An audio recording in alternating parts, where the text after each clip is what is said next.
Okay, so ever since Naruto chapter 644 came out, there have been a lot of mixed reviews. Me, I said that I liked it, but there were some flaws in that chapter that I didn't actually get the chance to say. First of all, the whole father-son fist bumping and, the fusion of the two Kurama chakras, I thought something cool was going to happen. Then again, the fact that everybody got their Kurama chakra back, I thought it was okay, but I don't know, I was expecting a bit more. Maybe that was just me, but at least maybe some of the minor characters will get to fight again, please. Now, also the flashbacks, some of them were just there to fill up space. I didn't think that they were all completely necessary. I didn't see what the point of them. And the explanation of Naruto's plan, why did it have to take 2 pages? It didn't have to take 2 pages. It could have taken at least a page or half a page. I mean, it's not something that needs 2 pages for it to be explained. So, if you hated the chapter, that's fine, but if you liked the chapter, that's fine too. Now, the Naruto Shippuden special, episodes 327 and 328.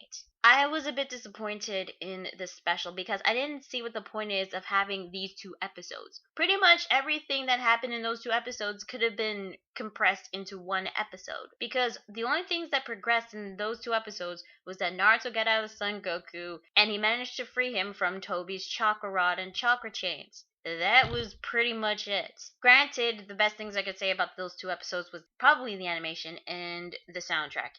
Adding the new unreleased soundtrack. I thought that was pretty cool. And the reason why I was disappointed with this was because not only did very little progress, but there were a lot of flashbacks. The first episode was like completely flashbacks of like all the moments that Naruto had to endure from part 1 to right now. I mean, I thought, okay, we're gonna get to see Kurama's point of view from witnessing Naruto's events from, being inside of him. And, seeing how his hatred towards humanity developed, when Madara controlled him with his Sharingan. But no, I mean, it was mostly all the moments with Naruto, and honestly, I thought they were okay for most of the time, but it took 2 episodes for all that to happen. I didn't think it was completely necessary. And I was actually hoping to see Naruto's new Kyuubi mode, but no, it didn't happen in this week, so we have to wait till next week. But at least we can all agree that this week's chapter of Toriko, holy crap.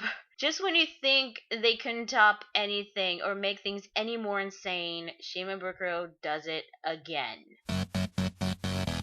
Nothing is the same way anyway. Nothing is the same way. Tell me we're all gonna be okay. Would you be there if they took this city away? Hey guys, Lunar Spylam 27 here, bringing you Toriko chapter 247, The Clash of Two Mighty Rivals, the Dragon and the Tiger. So the chapter begins with Ichiryuu, Akashino, and Milk the First being confronted by Midora and his weird octopus jaguar thing. But they're confronted by 2 more creatures, and you know what? I take it back with the whole octopus thing. What the hell are those 2? I mean... Alright, the first beast we see is called Rampage. What I can describe it is like this weird ass ogre with dreadlocks. Honestly, it might look like an abnormal titan. Seriously, this is something you'd see in Attack on Titan. And the second creature is called a Tornagragon. It's got multiple heads, and you know what? I lost count at 20. I don't even know how many heads it has. Probably has over 20. No, what's really surprising are the capture levels of these creatures. The Rampage has capture level 388, and the Tornagragon has a capture level of 417. That means that these 2 creatures are even stronger than the 4 beasts from the 4 Beast arc. Anyway, those creatures are going to be dealt with by Milk the First and Akashino, while Ichiryuu deals with Midora, and then he starts to levitate from the ground. Okay, seriously, what the fuck? He can fly? Is there anything Ichiryuu cannot do? Oh my god. Anyway, he drops his kitchen knife. I don't think it's a knife. Seriously, it's a big ass sword. Apparently, it's so sharp that it completely pierces the ground. It nearly disappears. And, while he's up in the air, Ichiryuu tells Midora that they should, move this battle to somewhere else. And Midora, he just doesn't really care much because he said that Ichiryuu is going to the next world no matter what. Ichiryuu flies all the way up into the clouds, and the octopus jaguar thing also seems to fly that, or it jumps really high, and it looks like it's like swimming, except it's swimming in air, not in water. It's just how is it doing that, and how in the hell can it cheer you fly? What the hell? Oh my god. Now, both Ichiryuu and Midora actually reach up to the clouds, and we get to see floating islands. And why not? I mean, we have Vegetable Sky, and now we got these floating islands, which are, by the way, called Stray Islands. But there are actually some more obstacles to get over, and we get to see even more of the creatures of Gourmet World. I have no idea how the hell to describe these things, but I'll do my very best. The first one is the Goron Beast, a capture level of 466, and it looks like some weird ass amphibian fish thing. I don't know how to describe it. I don't even know what the hell the thing is. And then we have Ripper the Fox, which I could basically describe it as a more demonic QB. That is, if it had blades coming out of the back of its arms and weird looking veins, and its capture level is 524. But the strongest creature in the Stray Island happens to be the octopus jaguar thing, which is called an Okpald, and its capture level is 620. And keep in mind, Midora tamed that thing. Yeah. So, instead of Midora gonna fight against Ichiryuu, he decides to let the three creatures deal with Ichiryuu first. But then in the next page, we get Ichiryuu's epic face. Oh my god. Seriously, Ichiryuu is freaking awesome in this week's chapter. All of a sudden, all the creatures were being pulled towards Ichiryuu, and it was because of his gravity. It was the same gravity that he apparently used when he was confronting the Bishoku Kai. We actually get some narration text of the gravity, saying that it is a force based on the object's size, and saying that those that are heavier attract more people and, have a more stronger gravitational force. That is, if there are multiple people on a trampoline, for example. But according to Midora, it's not a physical gravity that you can achieve through food immersion. No, it's not just that, but apparently it's similar to a power of humanity where his presence alone can draw things in. You know what? First, we had Knocking Master Jiro being able to use knocking on the entire frickin' planet, nearly stopping his rotation. Now we got frickin' Ichiryuu, who can supposedly, fly, and he has a gravitational force that's so strong that only his presence can bring things in. What in the frickin' hell? And that's just Ichiryuu. I mean, imagine what Midora can frickin' do. Oh my god. We get to see Ichiryuu putting up his hand in this weird looking hand sign, and, well, first we had the fork, then we had the knife, then we had the spoon, and now we have chopsticks. Yeah, Ichiryuu can use chopsticks.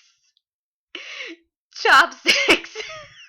And you know what? I don't even know how the hell he did that. I mean, can you summon chopsticks or something? Then again, how the hell can Toriko summon forks and knives? And how the hell can Shin summon spoons? How does that work? I don't know. This technique is called chopsticks, and Ichiryuu actually used it the last time him and Midora fought. And of course, it was also the day that he failed to kill him. Why he failed? Probably because he had a change of heart or something, since he still considered Midora as a little brother, even though Midora refers to him as an old man, except whenever he's not around, he refers to him as big brother. And we get to see one panel of that fight in a flashback, and you know what? I want to see a flashback arc about these two. I want to learn more about Midora and learn about, Ichiryuu and how Midora turned evil and how this fight went and why Ichiryuu failed to kill Midora. I want to see that. The three creatures get caught in Ichiryuu's chopsticks, and he said that he's gonna finish off the thing that he left on his plate that day, though you may have rotted a bit too much. Then you got frickin' Midora saying that his full appetite, accompanied with the spice that is his hatred, will fall upon human world. Okay, again, I really want to know Midori's backstory. I mean, how the hell did he turn evil since he was one of Akasa's disciples? Basically that is where the chapter ends. Midora and Ichiryuu are gonna officially fight for reals this time. So yeah, that is Toriko chapter 247. What did I think? Well, each chapter has like something that makes it so like insane or incredible. And it seems that we're gonna be focusing just the Ichiryuu Midora fight at the moment. I don't know if we're gonna focus on the other fights that are going on at Gourmet World, but maybe we'll just have to wait and see. The thing is, I really want to know about Ichiryu and Midora's backstory. I mean, like, what happened when they fought the last time? Why did Ichiryu fail to kill him? It seems like he's going to fight for real this time and he might actually try to kill Midora.